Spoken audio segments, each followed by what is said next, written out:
Welcome back to another episode of George's Garage.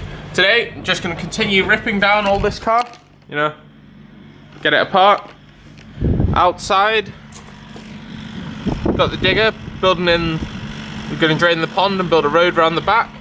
So this little back shed will be coming down as well at some point, but for now, I think I'm just going to carry on tearing everything down on this side of the car.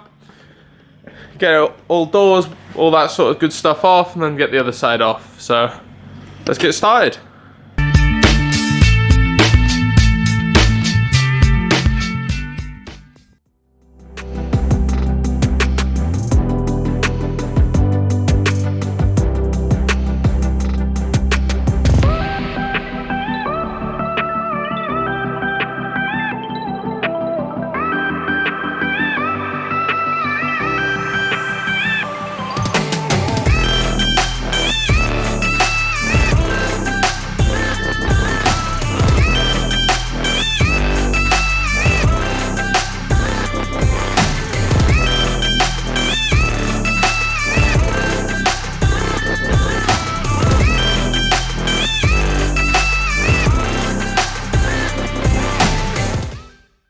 That's the doors off it then. So much easier than the Rolls Royce. Just everything comes undone and it makes sense.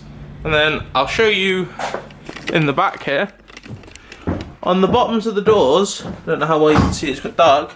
They have like a damper, like what you'd have holding up your bonnet, in the bottom as the strap, so the door doesn't open too far. So you can tell it's like the big 7 Series, not one of the littler models where they went a bit over the top on this one.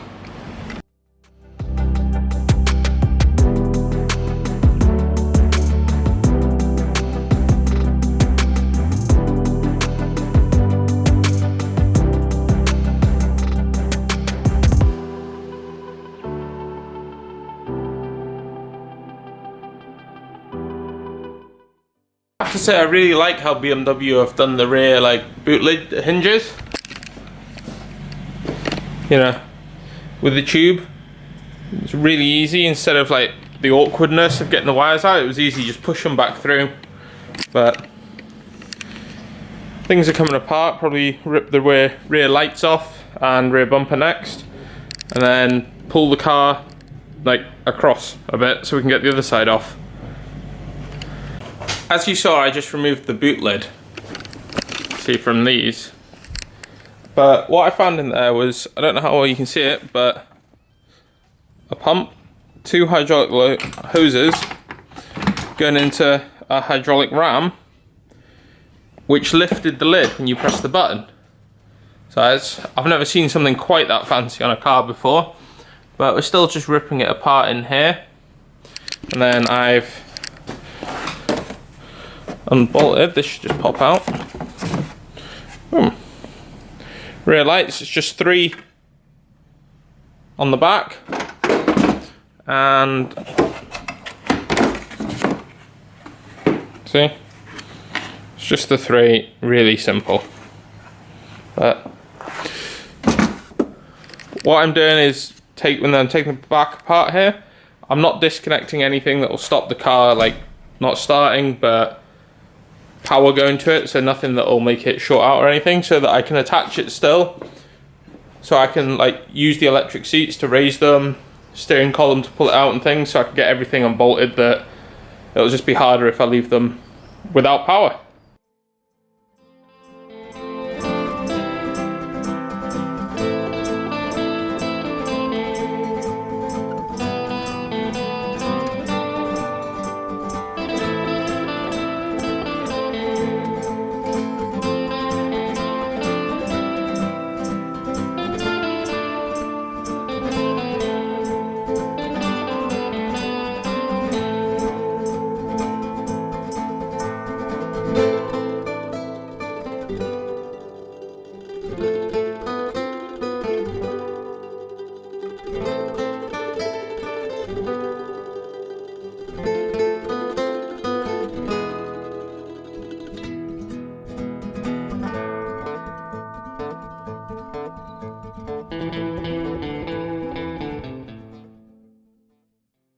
Well, I got quite a bit done the last day and a half, but I think I'll end this episode here for everyone.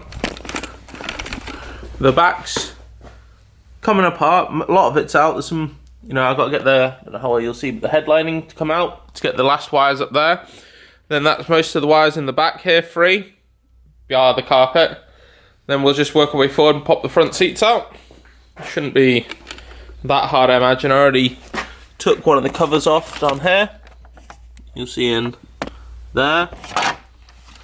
Getting there, my lift kit arrived for the Range Rover, so we'll probably fit that. It shouldn't take very long at all. It even came with fitting instructions. Was it 4 pictures? So that was from some, where are they? Lucky 8. I had to buy them in America and get them posted over. So there's that. And then in the back here, most of the stuff's free. That's just a pile of rubbish building up. I've left units connected at the moment, but they're all free, so they're ready to be unplugged as soon as the wires come out.